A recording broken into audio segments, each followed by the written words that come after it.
할렐루야. 5월 27일 수요일 새벽 기도회를 시작하도록 하겠습니다. 사도신경으로 우리의 신앙을 고백하시겠습니다. 나는 전능하신 아버지 하나님 천지의 창조주를 믿습니다. 나는 그의 유일하신 아들 우리 주 예수 그리스도를 믿습니다. 그는 성령으로 잉태되어 동정녀 마리아에게서 나시고 본디오 빌라도에게 고난을 받아 십자가에 못 박혀 죽으시고 장사된 지 사흘 만에 죽은 자 가운데서 다시 살아나셨으며 하늘에 오르시어 전능하신 아버지 하나님 우편에 앉아 계시다가 거기로부터 살아있는 자와 죽은 자를 심판하러 오십니다. 나는 성령을 믿으며 거룩한 공교회와 성도의 교제와 죄를 용서받는 것과 몸의 부활과 영생을 믿습니다. 아멘. 찬송가 452장 찬양하시겠습니다. 찬송가 452장입니다.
신명기 24장 6절부터 22절까지 말씀입니다. 구약성경 신명기 24장 6절부터 22절까지 말씀 보도록 하겠습니다. 다 찾으신 줄 알고 저와 여러분들이 한 절씩 교도하겠습니다. 24장 6절부터 마지막 절입니다. 사람이 맷돌이나 그 윗짝을 저당 잡지 말지니 이는 그 생명을 저당 잡음이라. 형제 곧 이스라엘 자손 중 한 사람을 유인하여 종으로 삼거나 판 것이 발견되면 그 유인한 자를 죽일지니 이같이 하여 너희 중에서 악을 제할지니라. 너는 나병에 대하여 삼가서 레위 사람 제사장들이 너희에게 가르치는 대로 내가 힘써 다 지켜 행하되 너희는 내가 그들에게 명령한 대로 지켜 행하라. 너희는 애굽에서 나오는 길에서 내 하나님 여호와께서 미리암에게 행하신 일을 기억할지니라. 내 이웃에게 무엇을 구워줄 때 너는 그의 집에 들어가서 저당물을 취하지 말고 너는 밖에 서 있고 내게 꾸는 자가 전당물을 밖으로 가지고 그가 가난한 자이면 너는 그의 저당물을 가지고 자지 말고 해질 때 그 저당물을 반드시 그에게 돌려줄 것이라. 그리하면 그가 그 옷을 입고 자며 너를 위하여 축복하리니 그 일이 내 하나님 여호와 앞에서 내 공의로움이 되리라. 곤궁하고 비난한 품꾼은 너희 형제든지 내 땅 성문 안에 우거하는 객이든지 그를 학대하지 말며 그 품삯을 당일에 주고 해진 후까지 미루지 말라. 간절히 바라니라. 그가 너를 여호와께 호소하지 않게 하라. 그렇지 않으면 그것이 내게 죄가 될 것이니라. 아버지는 그 자식들로 말미암아 죽임을 당하지 않을 것이요 자식들은 그 아버지로 말미암아 죽임을 당하지 않을 것이니 각 사람은 자기 죄로 말미암아 죽임을 당할 것이니라. 너는 객이나 고아와 송사를 억울하게 하지 말고 과부의 옷을 저당 잡지 말라. 너는 애굽 땅에서 종되었던 일과 내 하나님 여호와께서 너를 거기서 속량하신 것을 기억하라. 이러므로 내가 내게 이 일을 행하라 명령하노라. 내가 밭에서 곡식을 벨 때에 그 한 몫을 밭에 잊어버렸거든. 다시 가서 가져오지 말고 나그네와 고아와 과부를 위하여 남겨두라. 그리하면 내 하나님 여호와께서 내 손으로 하는 모든 일에 복을 내리시리라. 내가 내 감람나무를 떤 후에 그 가지를 다시 살피지 말고 그 남은 것은 객과 고아와 과부를 위하여 남겨두며 내가 내 포도원에 포도를 딴 후에 그 남은 것을 다시 따지 말고 객과 고아와 과부를 위하여 남겨두라. 함께 읽습니다. 너는 애굽 땅에서 종되었던 것을 기억하라. 이러므로 내가 내게 이 일을 행하라 명령하노라. 아멘. 할렐루야. 네, 오늘도 하나님께서 우리에게 은혜 베푸실 줄을 믿습니다. 먼저 제가 광고를 하나 하도록 하겠습니다.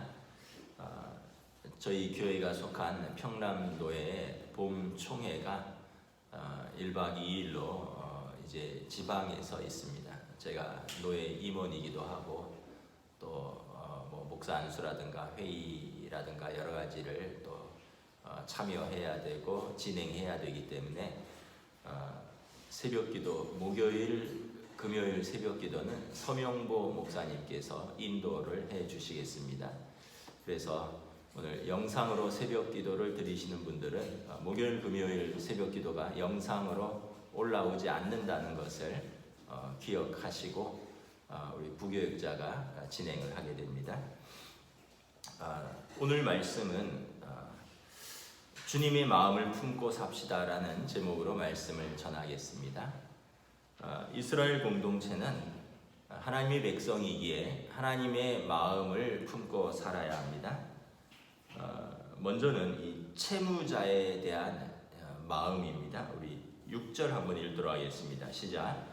사람이 맷돌이나 그 윗짝을 전당 잡지 말지니 이는 그 생명을 전당 잡음이라. 이스라엘 사람들이 재정적으로 곤경에 처하면 23장 19절부터 20절에 보면 이스라엘 공동체 안에서는 무이자로 빌려주라 라고 말하죠. 그래서 구제 받을 수 있었는데 그러나 이제 돈을 빌려주는 사람은 채권자는 채무자에게 뭔가를 담보물로 전당을 잡겠죠. 예를 들면 뭐 그 집에서 어떤 뭐 의복이나 또는 뭐 가구라든지 뭐 보석이라든지 이런 것을 전당 잡을 수 있을 것입니다. 왜냐하면 그것은 또 그 당시에 관례니까. 그런데 여기서 보면 몇 가지 금지된 담보물이 있습니다. 오늘 6절에 보면 맷돌이나 그 윗짝을 전당 잡지 말지니 맷돌은 그 집에서 곡식을 갈아 먹는 어떻게 보면 그 식사를 위해서 반드시 필요한 도구입니다. 우리야 뭐 쌀을 주식으로 하지만 이제 다른 나라들은 밀을 주식으로 하거든요. 그러니까 밀을 갈아서 그것으로 뭐 반죽을 해서 떡을 만들어 먹거나 빵을 만들어 먹는 것인데, 맷돌이 없으면 이제 쉽게 얘기하면 곡식을 갈기 위해서 꼭 필요한 가재 도구가 없으면 기본적인 음식을 해 먹을 수 없다는 것입니다. 우리로 말하면 이제 밥솥을 전당 잡으면 안 된다는 거죠. 밥을 지어야 되는데 밥솥을 가져가 버리면 가뜩이나 가난한 그 가정에 또 그 가족이 식사를 할 수 없게 되는 것입니다. 또 그 윗짝을 전당 잡지 말지니, 맷돌은 아래쪽 윗짝이 짝이죠. 하나만 가져가도 한쪽만으로는 쓸 수가 없습니다. 같은 표현인 것입니다. 맷돌의 전부나 아니면 맷돌의 한 짝만 가져가도 그 빈궁한 가족은 식사를 할 수 없다라는 것입니다. 그래서 이것은 담보물로 취할 수 없다라는 것입니다. 두 번째는 의복도 하지 말라라고 말합니다. 우리 12절, 13절 한번 읽도록 하겠습니다. 시작. 그가 가난한 자이면 너는 그의 전당물을 가지고 자지 말고 해질 때 그의 전당물을 가지고 그에게 돌려줄 것이라. 그리하면 그가 그 옷을 입고 자며 너를 위하여 축복하리니 그 일이 네 하나님 여호와께서 내 공의로움이 되리라. 이스라엘 지역은 밤낮의 기온차가 최소 20도에서 30도까지 차이가 납니다.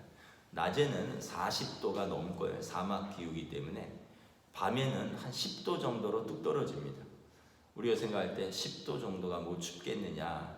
요즘이 제가 알기로는 한 8, 9도 우리나라 기온으로. 근데 낮에는 40도라는 거죠. 그러니까 이스라엘 사람들이 또 그 당시에는 지금처럼 뭐 이불이 있는 것도 아니고 난방이 잘 되어 있는 것도 아니고 그 외투는 밤에 잘 때 이불로 사용되었습니다. 그래서 그 외투를 전당물로 잡아버리면 그 사람은 밤에 잘 때 덜덜 떨면서 자야 되는 것입니다. 여러분 그 한번 추운 데서 주무셔 보셨나요? 그럼 잠을 잘 수가 없습니다. 너무 추우면 덜덜 떨면서 잠을 충분히 자지 못하고 밤에 휴식을 잘 취하지 못하면 낮에 제대로 일을 할 수가 없는 거죠.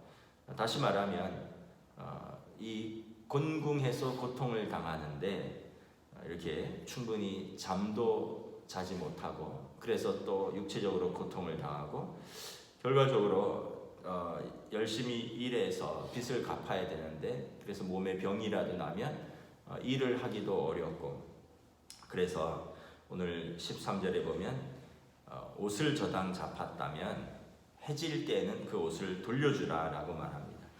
그래서 밤에 그 사람이 잠을 제대로 잘 수 있도록 이걸 그러면 채무자는 돈을 빌린 사람은 13절에 보면 이 돈을 빌려준 사람을 자비로운 마음을 감사하고 자신을 도와준 사람에 대해서 하나님께 복을 빌 것입니다.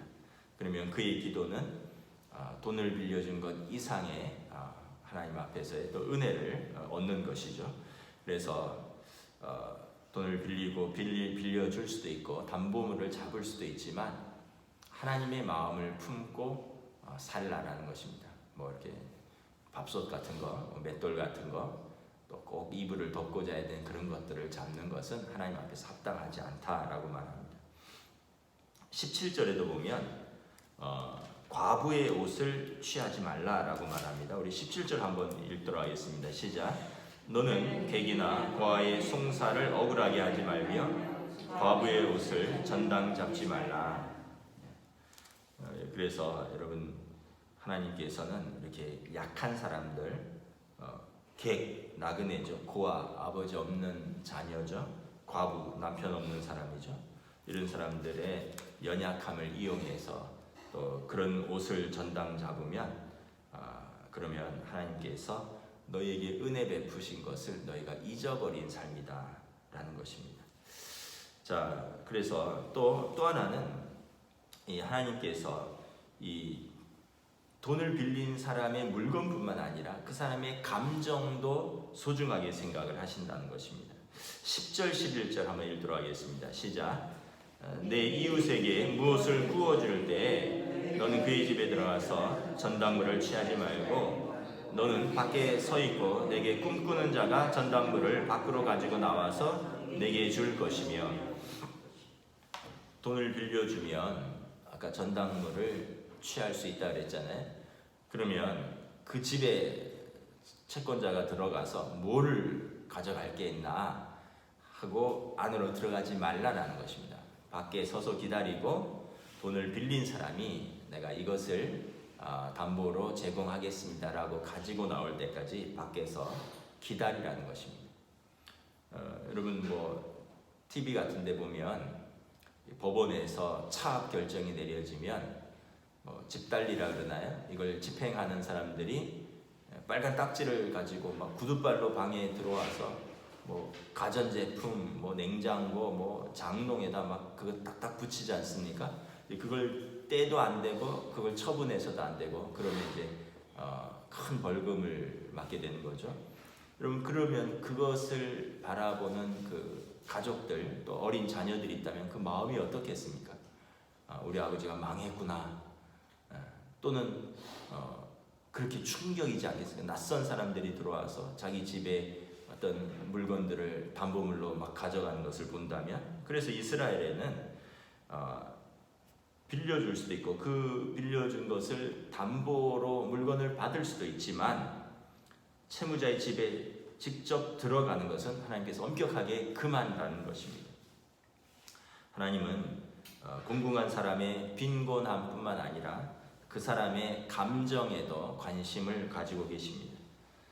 불필요한 정서적인 긴장까지 이렇게 취할 필요가 없다는 것입니다. 그래서 가난한 사람의 집 밖에 서 있고 채무자가 자기 집에 들어가서 담보물을 가지고 넘겨줄 수 있도록, 그래서 그 사람의 자존심 또 가족들의 감정까지 헤아려서 돈을 빌려주라라는 것입니다. 여러분 참 이것이 그럼 지금으로부터 4,000년 전의 법입니다.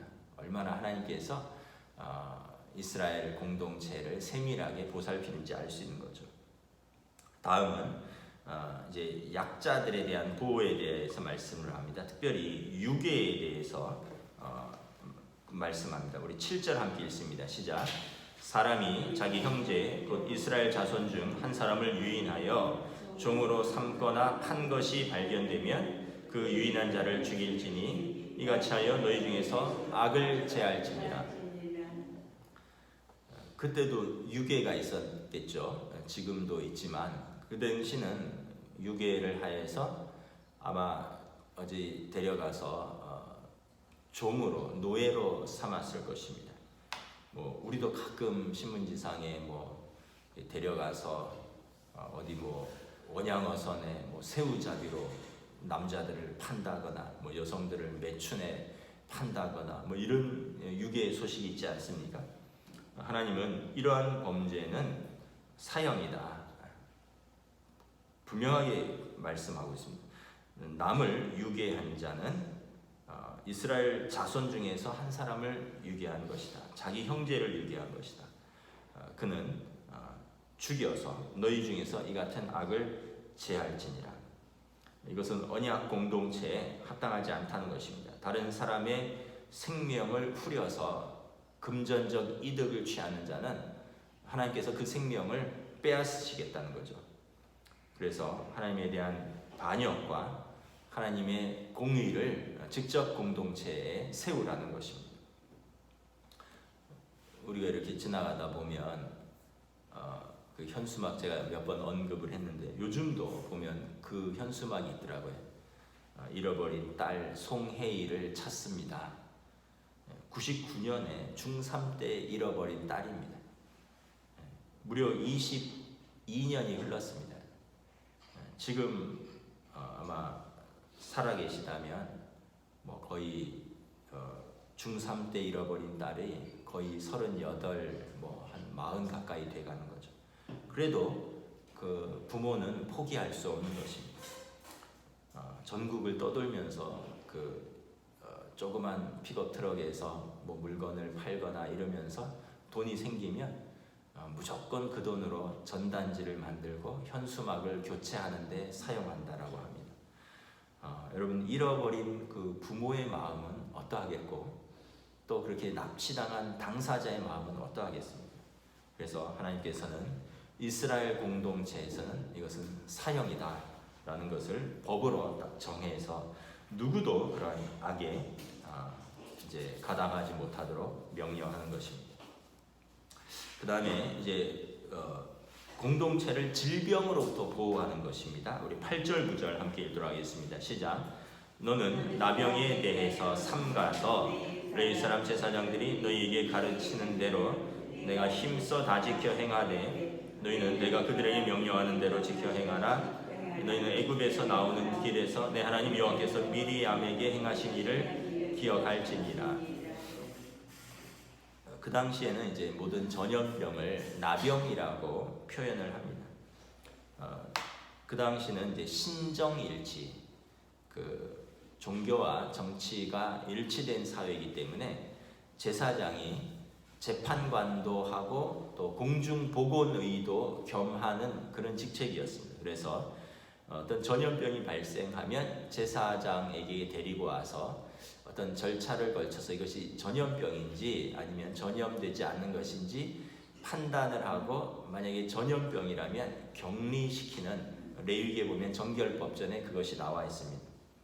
그래서 제사장은 이스라엘 공동체 전체의 지역 복원을 위해서 환자를 격리하거나 다시 공동체에 들여보내거나 하는 그러한 임무를 감당하고, 그리고 이것에 순종하라는 것입니다. 그리고 특별히 보면 9절에 보면 순종하지 않다가 미리암이 나병에 걸린 것을 언급을 합니다. 이제 물론 미리암은 동생이죠.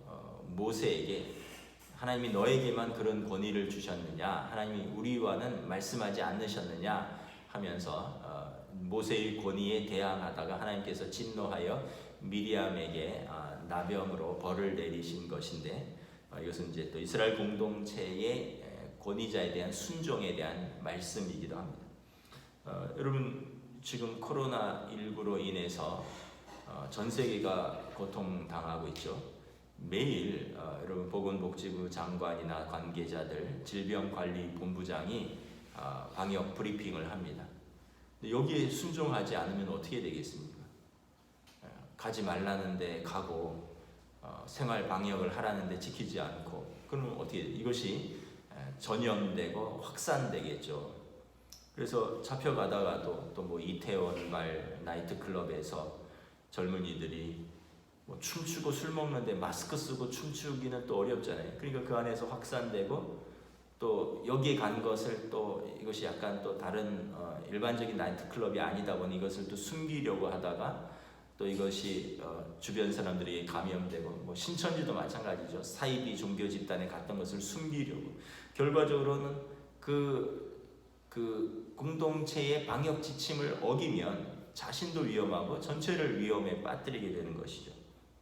그래서 이것에 대해서 공동체 전체를 보호하기 위해서 제사장에게 권한을 주었다라는 것입니다. 이제 14절부터 15절에 보면 내가 고용한 그 고용인들을 어떻게 대해야 되는지 말씀을 하고 있습니다. 우리 14절 15절 읽도록 하겠습니다. 시작. 곤궁하고 비난한 품꾼은 너희 형제든지 내 땅 성문 안에 우거하는 객이든지 그를 학대하지 말며 그 품삯을 당일에 주고 해진까지 미루지 말라.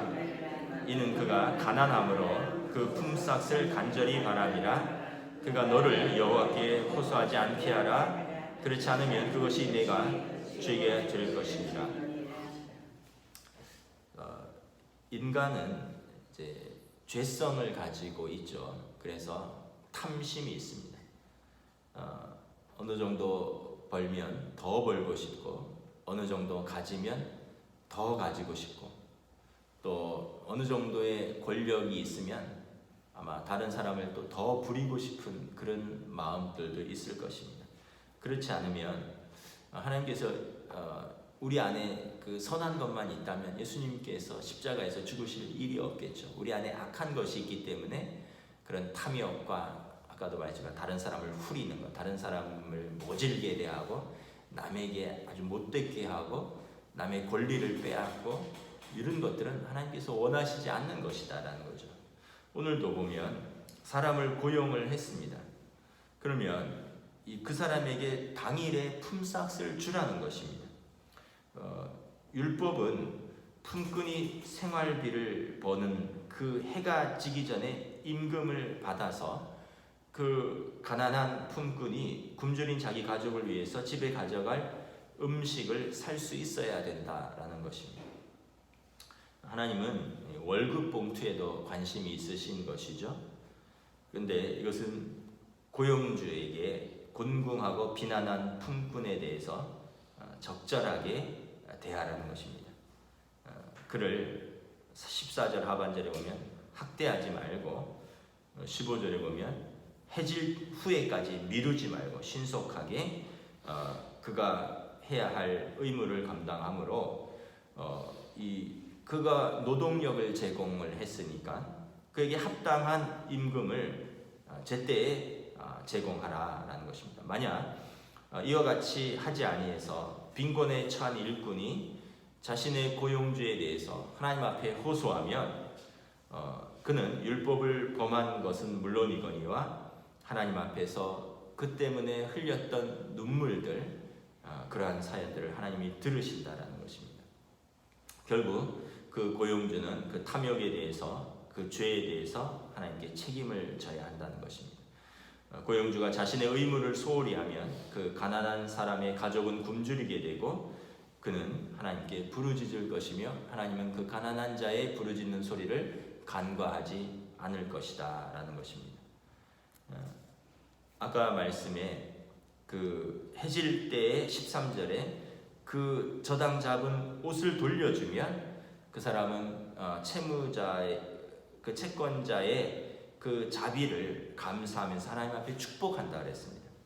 그러니까 여러분, 내가 은혜를 베풀면 은혜를 입은 사람이 나를 위하여 하나님 앞에 축복하며 기도할 것이고, 내가 누군가를 학대하고 누군가를 가혹하게 다루면 그 사람이 나 때문에 흘리며 하나님 앞에 호소한다는 것입니다. 두 가지가 병행되는 것입니다.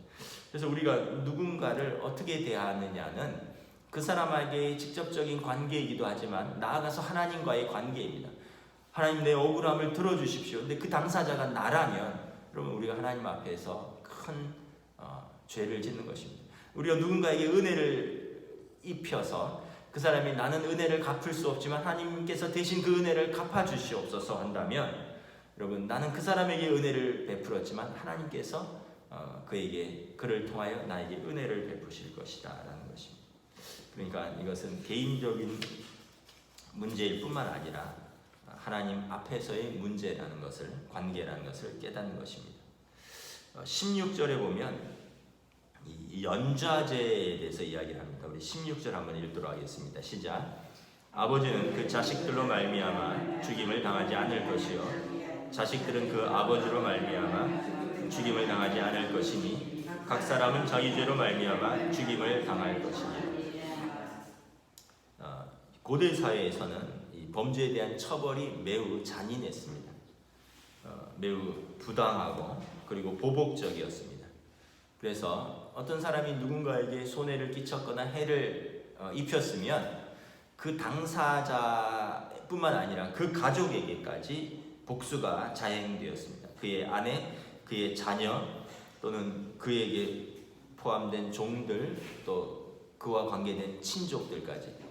옛날처럼 법이 정교하지 않은 시기에 이렇게 경찰력이 제대로 이렇게 집행되지 않던 때에 누군가 나를 손에 입혔다 하면 가서 그 가족까지 이제 해를 하고 싶은 거죠. 어제 뉴스를 봤더니 어떤 중학생 아이가 놀이터에서 아마 5살, 초등학생 아이인가, 5살짜리 아이랑 시비가 붙었대요. 물론 이제 그 아이가 5살짜리 아이랑 시비 붙은 것도 뭐 그렇게 잘한 건 아닌데 그러면서 아마 걔를 뭐 때린 것은 아니고 말로 혼내줬나 봐요. 그러니까 울었겠죠. 그러니까 이제 그 엄마가 그걸 보고 걔를 쫓아오니까 얘가 겁이 나서 자전거를 타고 도망을 갔어요. 그 엄마가 차를 타고 쫓아가는 겁니다. 영상을 보니까 차를 타고 쫓아와서 자전거를 타고 도망가는 아이를 들이받아 버렸어요. 이게 사람의 악함이에요. 내 아이를 건드렸다는 거예요. 그래갖고는 차를 타고 쫓아가서 자전거를 타고 가는 아이를 들이받아 버린 거예요.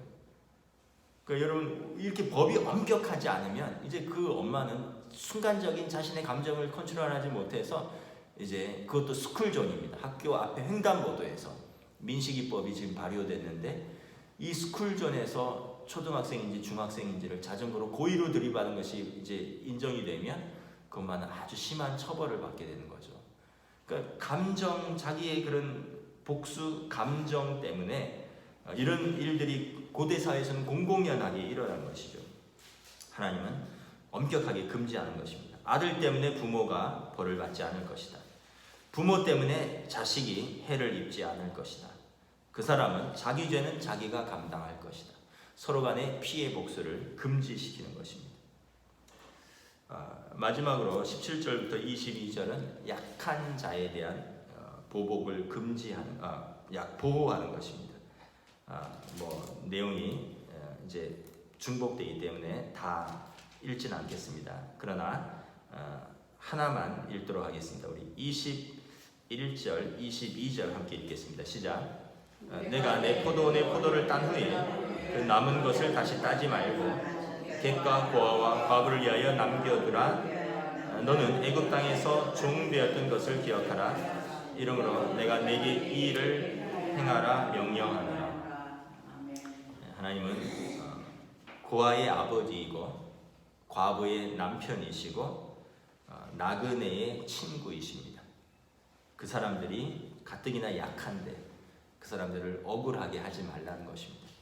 그리고 그 사람들에게 자비를 베풀라는 것입니다. 그래서 그 사람들이 밭에 들어와서 곡식을 베고 알곡을 주워가는 것, 포도원에서 떨어진 포도나무 남은 것, 그 사람들이 따가는 것, 감람나무, 올리브입니다. 그 기름을 얻기 위해서 주인이 떨고 나서 그 사람들이 그것을 주워가는 것, 그런 거 금지하지 말아라. 그들에게 자비를 베풀어라. 22절에 너희도 애굽 땅에서는 종되었었다는데 하나님께서 너희에게 자비를 베풀었느니라. 그 사람들도 십수년 전에는 그들의 조상들은 종이었고 그들은 광야에서 나그네였습니다. 하나님께서 그들에게 자비를 베푸셨고 그들에게 은혜를 베푸셨습니다. 이제 너희도 하나님의 마음으로 자비하고 관대하게 행동하라는 것입니다. 시간이 많이 지났으므로 주기도문으로 그냥 마치도록 하겠습니다. 하늘에 계신 우리 아버지, 아버지의 이름을 거룩하게 하시며 아버지의 나라가 오게 하시며 아버지의 뜻이 하늘에서와 같이 땅에서도 이루어지게 하소서. 오늘 우리에게 일용할 양식을 주시고 우리가 우리에게 잘못한 사람을 용서하여 준 것 같이 우리 죄를 용서하여 주시고 우리를 시험에 빠지지 않게 하시고 악에서 구하소서. 나라와 권능과 영광이 영원히 아버지의 것입니다. 아멘.